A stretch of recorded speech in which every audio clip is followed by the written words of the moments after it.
Hello students, स्वागत है अपने चैनल एपी स्टडी प्रो में। जैसा कि आप लोग बोर्ड पे देख रहे हैं, आज हम लोग डिस्कस करने वाले हैं आम्ल क्षार एवं लवण चैप्टर, हाई स्कूल का साइंस का सेकंड चैप्टर। इसके पहले हमने डिस्कस किया था फर्स्ट चैप्टर रासायनिक अभिक्रिया एवं समीकरण। जो भी बच्चे वो नहीं देखे हैं, आप प्लेलिस्ट में है वो वीडियो, आप लोग देख सकते हैं। तो चलिए आज हम लोग डिस्कस करने वाले हैं रसायन विज्ञान का आम्ल क्षार एवं लवण। तो यहाँ पे देखिए, हम इस चैप्टर को 3 पार्ट में पढ़ेंगे। आज हम केवल डिस्कस करने वाले हैं अम्ल पे। तीन लेक्चर में इस पूरे चैप्टर को हम कंप्लीट कर लेंगे, ठीक है।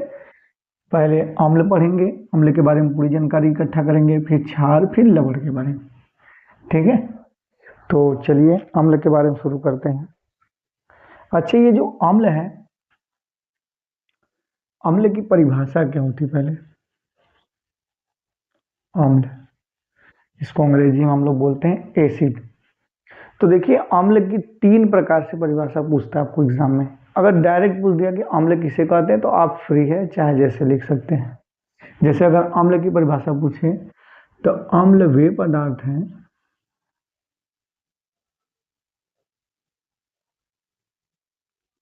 जिनका स्वाद क्या होता है भाई? खट्टा होता है। सिंपल सब। अम्ल वे पदार्थ हैं जिनका स्वाद खट्टा होता है, उसे अम्ल कहते हैं। और थोड़ा सा बढ़ा कर लिखना चाहते हैं तो आप लिख सकते हैं, जिनका स्वाद खट्टा होता है तथा नीले लिटमस पेपर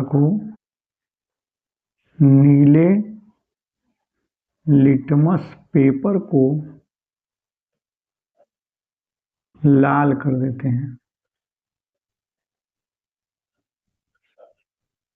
नीले लिटमस पेपर को लाल कर देते हैं। जैसे कौन सी होता है आपका? जैसे आपका नींबू, संतरा, ठीक है, और HCl, HNO3, H2SO4 आदि, इस सारे के सारे अम्ल हैं, ठीक है। तो अम्ल वे पदार्थ होते हैं जो जलीय विलयन में अम्ल वे पदार्थ होते हैं जिनका स्वाद खट्टा होता है, जो नीले लिटमस पेपर को लाल कर देते हैं, उसे अम्ल कहते हैं। एकदम क्लियर चलो। अब अम्ल की दूसरी परिभाषा, आर्हीनियस एक साइंटिस्ट थे, आर्हीनियस ने इसकी परिभाषा देखिए कैसे बताया। आर्हीनियस बताते हैं कि अम्ल वे पदार्थ होते हैं जिनका स्वाद खट्टा होता है, बात तो सही है, लेकिन वो जलीय विलयन में घोलने पर, जल में घोलने पर H+ आयन देते हैं। क्या देते हैं? H+। जैसे यही देखिए, HCl है, इसको हमने जल में घोला तो H+ और Cl- में टूट जाता है। मतलब जो पदार्थ जलीय विलयन में H+ आयन देता है वो अम्ल है। इनके कहने का अर्थ है कि कोई भी पदार्थ तभी खट्टा लगता है जब वो जलीय विलयन में घोलेंगे, उसको H+ आयन देगा, तब जाके वो खट्टा लगेगा, नहीं तो खट्टा नहीं लगेगा। ये बात सही भी है। जैसे हथेली पे देखिए, हथेली पर अगर हजमोला रख दीजिए, हजमोला अगर कोई कभी नहीं खाया है तब की बात करते हैं, जो खाए हो तो तुरंत मुंह में पानी आने लगेगा। अगर मान लीजिए आप कभी हजमोला खाए नहीं है, ठीक, आपके हथेली पर हजमोला रख दिया जाए, तो क्या आप बता सकते हैं कि ये खट्टा है? कभी नहीं बता सकते हम लोग क्या करते हैं, हजमोले को मुंह में रखते हैं, फिर उसका स्वाद चखते हैं, फिर बताते हैं, क्योंकि हमारा जीभ जो है वो स्वाद बताता है। और मुंह में देखो, मुंह में क्या होता है? सैलिवा होता है, लार होते हैं, जो पानी के रूप में रहता है। जैसे ही हजमोला में नहाएंगे, पानी में हजमोला तुरंत फटाक देकर खट्टा है तो H+ आयन देता है, और जीभ को स्वाद पता चल जाता है कि हाँ ये H+ आयन दे रहा है, ये खट्टा है, तो हमको पता चलता है कि ये खट्टा है, ठीक। तो ये HCl जल में घोलने के बाद H+ आयन देता है। तो ये आर्हीनियस के अनुसार है। अब आर्हीनियस के अनुसार परिभाषा कैसे लिख सकते हैं? अम्ल वे पदार्थ हैं जो जलीय विलयन में H+ आयन देते हैं, उसे अम्ल कहते हैं। ये बात हो गई। फिर आते हैं ब्रांस्टेड लॉरी।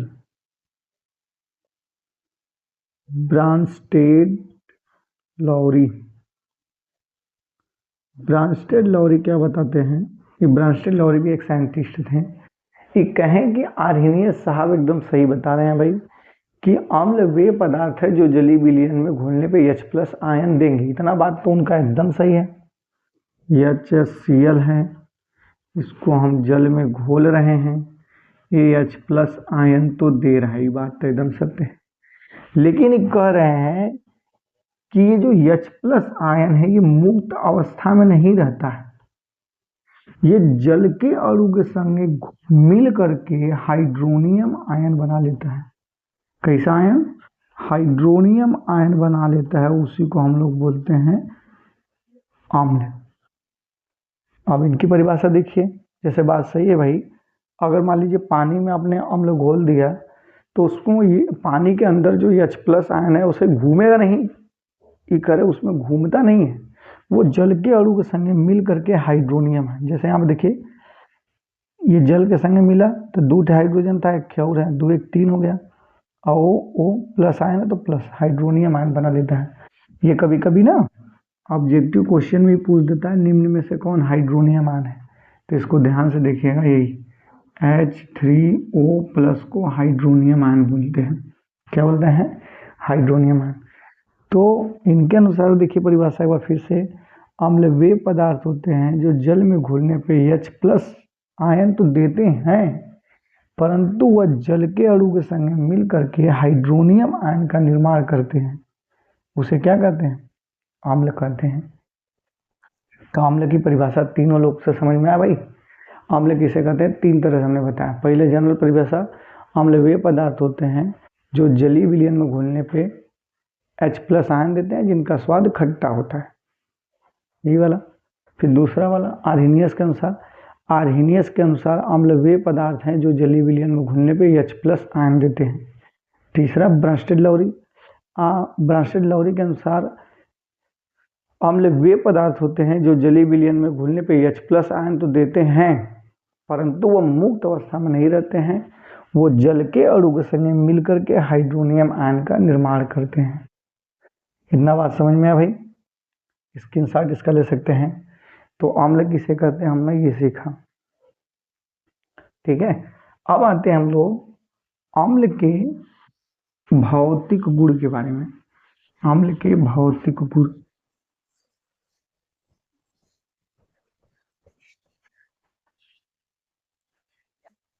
अम्ल के भौतिक और रासायनिक गुण दोनों देखेंगे। तो अम्ल के भौतिक गुण देख लीजिए भाई। अम्ल के भौतिक गुण, अम्ल के भौतिक गुण का अर्थ है मतलब अम्ल कैसा व्यवहार करता है इसी भी के बारे में। तो इसका पहला आप बोल सकते हैं, इसका स्वाद क्या होता है? खट्टा होता है। इसका स्वाद क्या होता है? खट्टा होता है। दूसरी बात, ये नीले लिटमस पेपर को क्या कर देता है? लाल कर देता है, ठीक। और तीसरी बात, जलीय विलयन में, जलीय विलयन में, जलीय विलयन में H+ आयन देता है। चौथी बात, इसका pH मान 7 से कम होता है, 7 से कम होता है। ये pH मान अभी हम सीखेंगे, फिलहाल अभी यहाँ ये जानिए कि अम्लीय विलयन का pH मान क्या होता है? 7 से कम होता है। और पांचवी बात, धातु से अभिक्रिया करके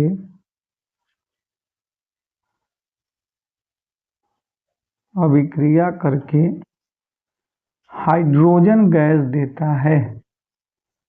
धातु से अभिक्रिया करके क्या करता है? हाइड्रोजन गैस देता है। इतना आपको ये इसके भौतिक गुण। पहला क्या है? ये स्वाद में खट्टे होते हैं, ये नीले लिटमस पेपर को लाल कर देते हैं, इनका जलीय विलयन H+ आयन देते हैं, ये इनका pH मान जो होता है 7 से कम होता है, ये धातु के संग अभिक्रिया करके हाइड्रोजन गैस देते हैं। अच्छा, इसमें कभी कभी एक क्वेश्चन ये पूछ देता है, ये जो लिटमस पेपर है ये किस पौधे से बना होता है? तो जो लिटमस पेपर है वो लाइकेन के पौधे से बना होता है। लिटमस पेपर किससे बना होता है भाई? लाइकेन के पौधे से, लाइकेन के पौधे से बना रहता है लिटमस पेपर। ठीक है, स्क्रीनशॉट इसका ले लीजिए।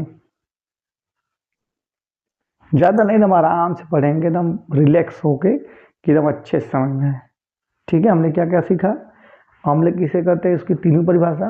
अम्ल के भौतिक गुण। अब अम्ल के रासायनिक गुण सीख लेते हैं भाई। अम्ल के रासायनिक गुण।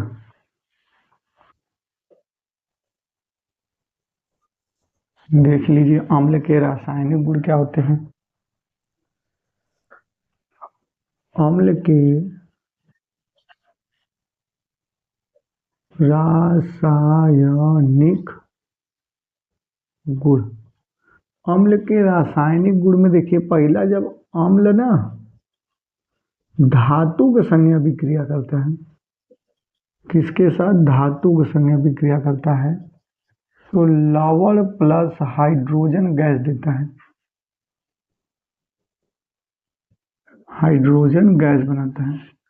मतलब आप कोई भी अम्ल लीजिए, ठीक है, उसमें धातु के संग अभिक्रिया करा दीजिए, तो आपको लवण और हाइड्रोजन गैस मुक्त होंगे। इसके एग्जाम्पल देख लेते हैं। एक सिंपल सा एग्जाम्पल ले लीजिए, HCl ले लीजिए, और सोडियम आपका एक धातु है। ठीक है, जब दोनों का अभिक्रिया कराओगे तो आपका देखिए बनेगा, ये प्लस होता है, ये भी प्लस होता है, ये माइनस होता है, प्लस माइनस आपस में जुड़ जाएंगे, तो बन जाएगा आपका NaCl प्लस हाइड्रोजन गैस बाहर निकल जाए। अब यहाँ पे इसको बैलेंस कर सकते हो, उस पिछले वाले पेपर हमने पिछले वाले चैप्टर में सिखाया था आप लोग को। बैलेंस कैसे करेंगे? यहाँ पे 2 हाइड्रोजन है, यहाँ पे एक ही है, तो इसके आगे 2 लिख दें। क्लोरीन 2 हो गया, तो यहाँ पे क्लोरीन के आगे 2 लिख दें, सोडियम के आगे 2 लिख दें, तो हो गया 2 सब। देखिए 2 chlorine 2 chlorine, 2 hydrogen 2 hydrogen, 2 sodium 2 sodium. तो अम्ल किसी भी मेन देखिए रिएक्शन आपका यही है, ये वाला आपको जानना है, जनरल रिएक्शन, कि अगर कोई अम्ल धातु के संग अभिक्रिया करता है, यहाँ पे अम्ल बदलते जाइए, धातु भी बदलते जाइए, रिएक्शन अलग अलग होते रहेंगे। एक हक्के और ले लेते हैं, जैसे हम ले लेते हैं HCl में पोटेशियम धातु ले लेते हैं, जो अभिक्रिया कराएंगे तो देखिए पोटेशियम क्लोरीन जुड़ जाएगा KCl प्लस H2 गैस बाहर निकलेगा, 2 बैलेंस कर लीजिए, 2 लिख दीजिए, 2 लिख दीजिए, तो इसी को बोलते हैं धातु के संगे अभिक्रिया। ठीक है, तो अब दूसरा हेडिंग देखिए, अम्ल का धातु के संगे अभिक्रिया हम लोग देख लिए। और एक के एग्जाम्पल देखेंगे, जैसे किसी और अम्ल के साथ, सल्फ्यूरिक अम्ल के साथ देख लीजिए। सोडियम यहाँ पे लिख देते हैं H2SO4 प्लस Na, सल्फ्यूरिक अम्ल के संगे। तो सल्फ्यूरिक अम्ल के साथ अभिक्रिया करेगा तो यहाँ पे देखिए क्या हो जाए, ये सोडियम इस हाइड्रोजन को हटा देगा, जाके अपने चल जाएगा। तो जब सोडियम और सल्फेट, देखिए एक बार यहाँ पे क्या बनेगा, Na2SO4 प्लस H2 गैस बाहर निकलेगा, ये आपका लवण है, ये आपका हाइड्रोजन गैस। बैलेंस कर लीजिए, आपका यहाँ पे देखेंगे 2 सोडियम, तो इसके आगे 2 लिख दीजिए, हाइड्रोजन 2 है, ठीक। अब ये कैसे यहाँ पे 2 आ जाता है ये भी दिखा देते हैं। जैसे ये सोडियम है और ये SO4 है, ये आपस में जुड़ेंगे तो इसकी वैलेंसी 1 होती है, इसकी 2 होती है। जब ये जुड़ेगा तो इसका इसके नीचे, इसका इसके नीचे जाता है, तो यह Na2SO4 एक लिखिए चाहे मत लिखिए, तो यह बन जाता है। तो इस प्रकार आप अम्ल का धातु के साथ अभिक्रिया देख सकते हैं। ठीक है, अब इसी में दूसरा है, देखिए इसको स्क्रीनशॉट ले लीजिए, तो फिर दूसरा बताएं।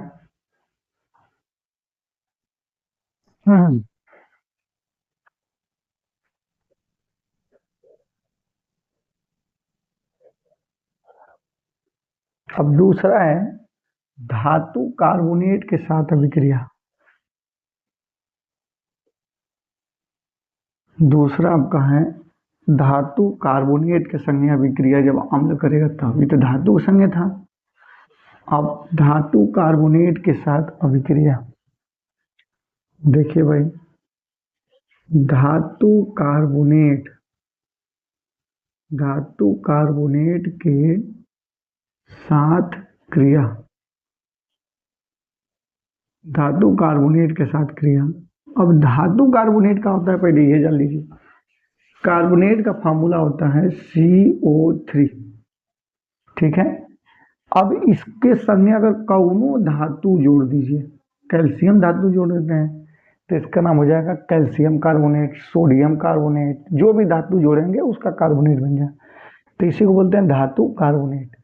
तो ये बोल रहा है कि अगर किसी अम्ल का, ठीक, धातु कार्बोनेट के संगे धातु कार्बोनेट के साथ अभिक्रिया कराएंगे तो क्या क्या बनता है, आपका लवण बनेगा, CO2 गैस बनेगा और आपका जल का निर्माण होगा, ठीक है।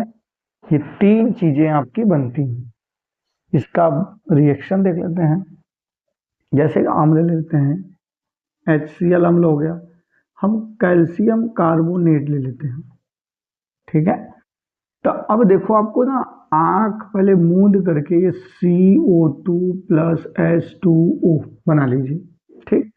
मतलब हमको CO2 देखें यहाँ से निकल गया, CO2, एक क्या ऑक्सीजन था वो हाइड्रोजन के संगे चला गया, H2O। अब बचा क्या, यहाँ पे एक कैल्शियम बचा, क्लोरीन, तो CaCl2। अब 2 कैसे आया ये भी देख लीजिए, कैल्शियम और क्लोरीन जुड़ेगा, इसकी वैलेंसी 2, इसकी 1, जब आपस में जुड़ेंगे तो CaCl2, ठीक है। तो अब यहाँ पे देखेंगे, बैलेंस कर लेते हैं भाई, 2 क्लोरीन है तो इसके आगे 2 लिख लीजिए, देखिए 2 hydrogen 2 hydrogen, 2 chlorine 2 chlorine, 1 calcium 1 calcium, 3 oxygen 3 oxygen, 1 carbon 1 carbon. तो ये आपके बन जाते हैं क्या, ये आपका है लवण, ये आपका है CO2, ये आपका है H2O, ठीक है। अब दूसरे अम्ल के संगे देख लीजिए भाई, हम ले लेते हैं H2SO4 प्लस सोडियम कार्बोनेट ले लीजिए Na, इसका देखिए ना बैलेंसी 2 होता है, यहाँ पे 2 2 कट जाता है, तो यहाँ पे Na2CO3 लिखेंगे, सोडियम कार्बोनेट। अब क्या बनेगा, आप तो पहले एकदम आँख मूंद के पहले ये लिख लीजिए, ये तो बनना तय है। तो CO2 यहाँ से गया, एक क्या भी बचा है, ये हाइड्रोजन के संगे चल जाएगा, ठीक। अब बचा का सोडियम सल्फेट, ये दोनों बचे ना, तो यहाँ सल्फेट का जो होता है बैलेंसी 2 होता है और सोडियम का 1 होता है, तो सोडियम और जब सल्फेट जोड़ोगे ना, इसकी 2 इसकी 1 होती है, तो ऐसे जुड़ेगा Na2SO4, तो लिख दीजिए Na2SO4 plus carbon dioxide plus जल, ठीक है। ये रिएक्शन ध्यान से आप लोग सीखते रहिए, ऐसे आप लोग भी बनाएंगे, कैसे बनता है हम दिखा दे रहे हैं, एकदम सिंपल सा भी है, कक्षा 9 में आप लोग पढ़े होंगे। तो यहाँ पे H2SO4 प्लस Na2CO3 ये अम्ल है, ये धातु कार्बोनेट है, लवण बना, कार्बन डाइऑक्साइड और जल का निर्माण होता है, ठीक। अब बैलेंस है, देख लीजिए, 2 hydrogen 2 hydrogen, 4 3 7 oxygen, 4 3 7 oxygen, 2 sodium 2 sodium, sulphate एक के सल्फेट, कार्बन 1 कार्बन 1, ठीक है।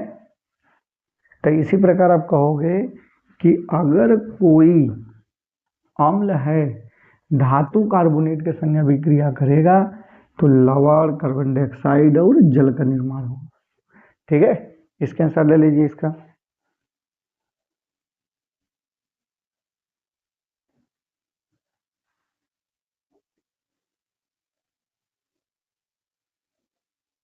अब दूसरा हेडिंग डालिए, धात्विक ऑक्साइड के साथ अभिक्रिया।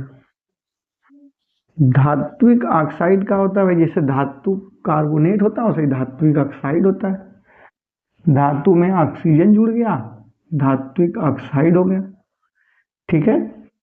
तो यहाँ पे देखिए लिखेंगे धातु ऑक्साइड के साथ क्रिया। तो धातु ऑक्साइड के संग क्रिया कैसे होगा? कोई अम्ल ले लेते हैं, मतलब अम्ल प्लस धातु ऑक्साइड, ये दोनों मिल करके क्या बनाएंगे? लवण प्लस जल का निर्माण करेंगे। धातु ऑक्साइड के संग जो अम्ल है वो लवण और जल का निर्माण कराता है। देख लेते हैं, अम्ल पकड़ लेते हैं, क्या? HCl। धातु ऑक्साइड क्या है? धातु ऑक्साइड आप ले लीजिए CaO, कैल्शियम ऑक्साइड। कैल्शियम एक धातु है, ऑक्सीजन आपका ऑक्सीजन हो गया, उसके संग जुड़ गया धातु ऑक्साइड। तो बनेगा क्या? देखिए आप लोग खुद बना सकते हैं, सीधे बस लिखिए जल, पहले बगल जल लिख दिए, मतलब H हो गया। अब बस ये दोनों बचे ना, CaCl2, कैल्शियम क्लोराइड बनेगा, क्योंकि इसकी बैलेंसी 2 थी, इसकी 1, तो इसके नीचे 1, इसके नीचे 2। अब देखिए बैलेंस है, नहीं है तो यहाँ पे 2 लिख दीजिए, अब बैलेंस हो गया। तो धातु ऑक्साइड के संग अभिक्रिया करने पे ये क्या बनाता है? लवण और जल का निर्माण करता है। एक और एग्जांपल देख लीजिए, H2SO4 सल्फ्यूरिक अम्ल ले लीजिए, जिंक ऑक्साइड अम्ल ले लीजिए, ZnO बना दीजिए भाई। पहले तो जल बना दीजिए फटाक दे, H2O, जिंक सल्फेट, ZnSO4, दोनों की बैलेंसी 2-2 होती है तो वो कट जाएगा। तो कोई भी आपका अम्ल हो धातु ऑक्साइड के संग अभिक्रिया करेगा तो लवण और जल का निर्माण होगा। ठीक है, नोट करिए, स्क्रीनशॉट लीजिए इसका।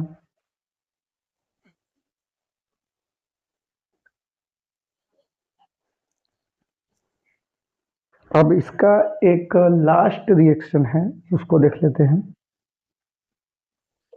इसका लास्ट रासायनिक अभिक्रिया है कि क्षार से अभिक्रिया।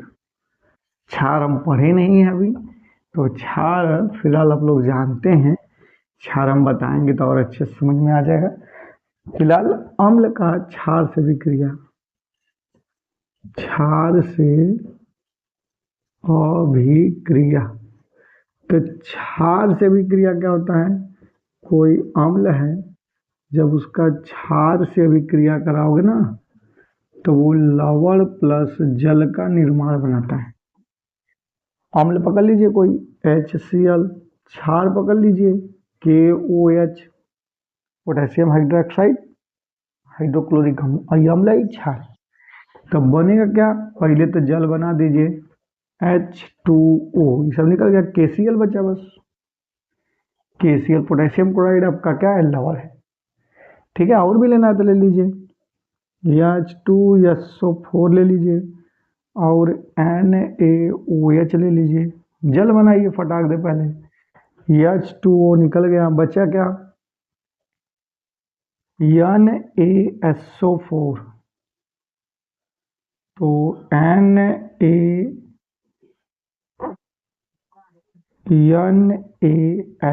Na2 लिखोगे, SO4।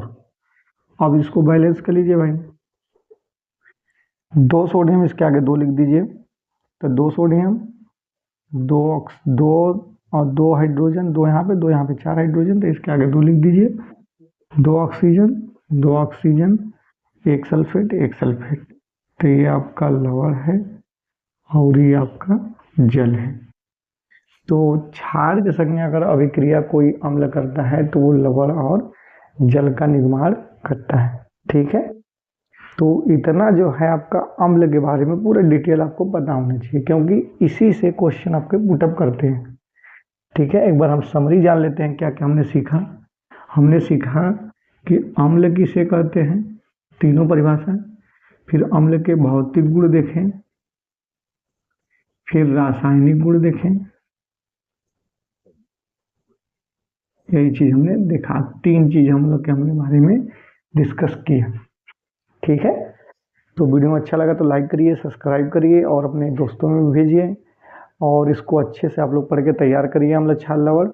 और फिर नेक्स्ट वीडियो में हम क्षार के बारे में डिस्कस करेंगे, और ऐसे ही 2-3 वीडियो में इसको हम कंप्लीट कर देंगे। तो आप लोग बने रहिए। थैंक यू, वीडियो देखने के लिए धन्यवाद।